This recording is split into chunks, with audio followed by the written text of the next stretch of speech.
Assalamu alaikum wa rahmatullahi wa barakatuh. Welcome back to Amazed by the Qur'an, a series in which I try to share with you what I find amazing about the Qur'an.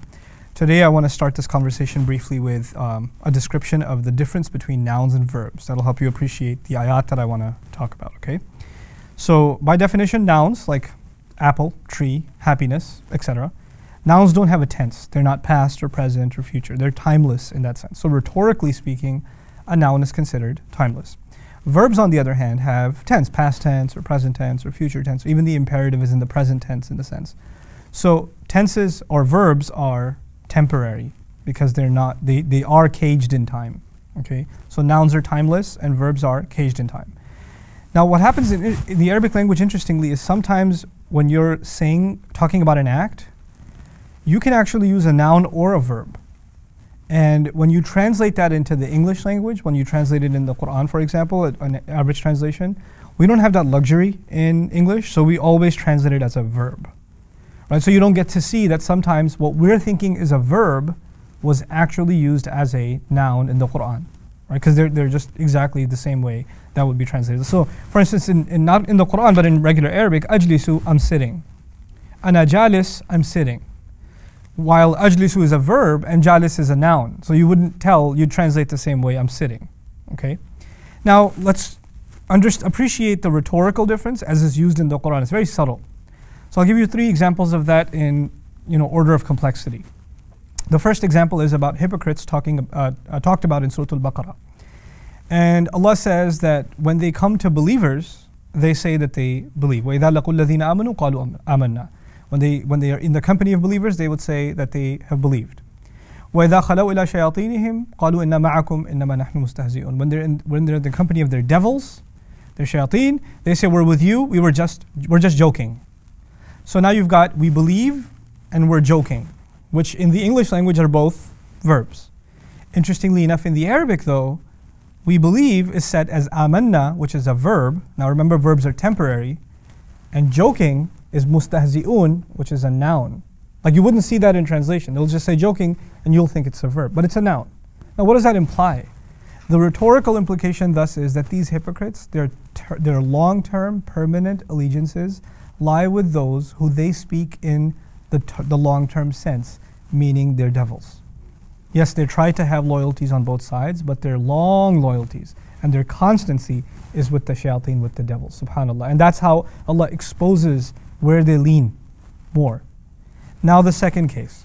This is about declaring Allah's perfection. Doing tasbih, as most Muslims know it as doing tasbih. We can't always do tasbih.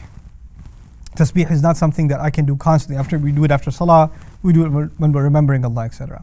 Which is why it's understandable that in the Qur'an, when tasbih, declaring Allah's perfection, is talked about, it is talked about as a verb. Allah did not expect us to be musabbihin, people who do the declaration of Allah's perfection constantly. It's impossible for us, right? Which is why even Allah says the entire heavens and the earth declare Allah's perfection, and He uses a verb. Because we're included in it, shaitan, or the jinns are included in it, even if not shaitan, the jinn are included, and we don't do declaring of Allah's perfection constantly, okay? Now, there are 2 exceptions to that. The first exception is the Prophet Yunus, and the second exception is the angels talked about in the Qur'an, both in the 37th surah, Safat. Allah talks about when Yunus alayhi salam was in the belly of the whale, the biblical name Jonah, right? When he was in the belly of the whale. And Allah says, فَلَوْلَا أَنَّهُ كَانَ مِنَ الْمُسَبِّحِينَ. Had it not been the case that he was from those who constantly declared perfection, he would have remained in the belly of the whale. Now, how do I know he constantly declared perfection? Because unlike everywhere else in the Qur'an, here Allah decided to use a noun. The permanence is articulated. It's awesome. To suggest he has nothing else to think about when he's in the belly of the whale. As long as he's there, he's just, how perfect you are, how perfect you are, how perfect you are, how perfect you are, constantly declaring Allah's perfection. Subhanallah. This also gives you an idea of how the standards for prophets are so much higher than for everybody else. Like when a Muslim gets in trouble, they ask Allah for a little bit of forgiveness, Allah pulls them out of trouble. But when prophets, who Allah expects so much more from, if they ever make a mistake, then the expectations from them are way higher. It makes us appreciate the status of those prophets. Of course, the other example, also in Surah Al-Safat, is the angels. Inna lanahnu al-musabbihun. We are the ones who declare perfection. That's how it's translated. Except the who declare perfection is a noun, musabbihun, in the Arabic, suggesting the angels are constantly engaged in the declaration of Allah's perfection. Now here's the last one, and this is the one that I think is the one that baffles me, and I hope I'm able to articulate it clearly to you, okay? I want you to think about punishment and forgiveness, seeking forgiveness. And keep those two things in mind as you read this ayah. I'll give you the Arabic and then the English and easy language. وَمَا كَانَ اللَّهُ لِيُعَذِّبَهُمْ وَأَنْتَ فِيهِمْ وَمَا كَانَ اللَّهُ مُعَذِّبَهُمْ وَهُمْ يَسْتَغْفِرُونَ. Allah would not be one to punish them so long as you're in their company. The Prophet is being told that he will not destroy Quraysh so long as he is among them. Part 1. Part 2. Allah would never destroy them, Allah would not be one to punish them so long as they are asking for forgiveness. Now, once again, I'll reiterate those two parts. Allah will not destroy them so long as you're among them, and Allah will not destroy them so long as they're asking for forgiveness. Those are the two parts, right? Now, the thing that these two parts have in common is Allah would not destroy. Except in the Arabic, the first case of Allah would not destroy is mentioned as a verb. And in the second case, Allah would not destroy is mentioned as a noun. Now, what does that mean? That means Allah not destroying in the first case is a temporary clause because verbs by definition are temporary. It's not a constant thing. Allah will never, ever, ever destroy them. It's not like that. Allah will not destroy them. Allah will not be one to destroy them. So long as you're in their company. Now, the Prophet ﷺ being in their company, is that a permanent thing or a temporary thing? It's temporary. So it coincides with, look, this clause isn't permanent. It is temporary. So it coincides with the temporary disclaimer. Now, what about the second case? He says Allah will never, ever, ever destroy them. That actually is a permanent clause. He didn't say temporarily, for now I won't destroy them. No, no, no.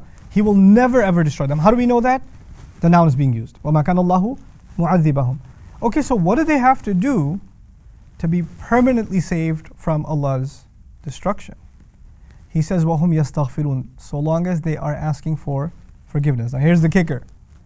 Them asking for forgiveness could have been said as a noun and could have been said as a verb. If you said it as a noun, you would have said وَهُمْ مُسْتَغْفِرُونَ. If you said it as a verb, which Allah did, وَهُمْ يَسْتَغْفِرُونَ. What does that mean?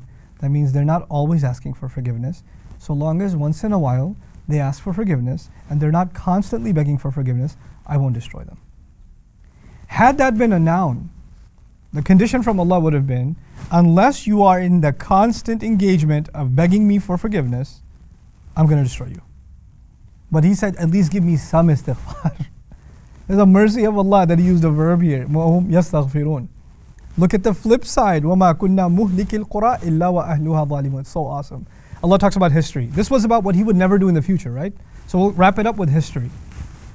Allah has destroyed towns, we know that. How does he describe it? We would never, ever, ever destroy towns. وَمَا كُنَّا مُهْلِكِ الْقُرَىٰ. We would never, ever, ever destroy towns. مُهْلِكِ الْقُرَىٰ, destroyers of towns, that's a noun. We've never done it ever, ever. Until what? إِلَّا وَأَهْلُهَا ظَالِمُونَ. Except that its people do wrong. Except that its people do wrong. Now the doing wrong in this ayah is actually a noun. Remember, seeking forgiveness was a verb, so it's temporary. So long as they do some seeking for forgiveness, they're saved. But doing wrong in this ayah is a noun, which means until its people were constantly immersed in wrong, I wouldn't destroy them. I didn't just destroy nations when they did wrong. I destroyed nations when they demonstrated a constant pursuit of the wrong. إِلَّا وَأَهْلُهَا ظَالِمُونَ. Not يَظْلِمُونَ. ظَالِمُونَ. Constant pursuit of wrong. So something as small as the difference between nouns and verbs, wallahi, I've given you like 3 samplers from this. There are literally thousands and thousands of examples of this in the Qur'an. This subject alone leaves me amazed. I hope you guys enjoyed the series. See you next time. Barakallahu li wa lakum. Assalamu alaikum wa rahmatullahi wa barakatuh.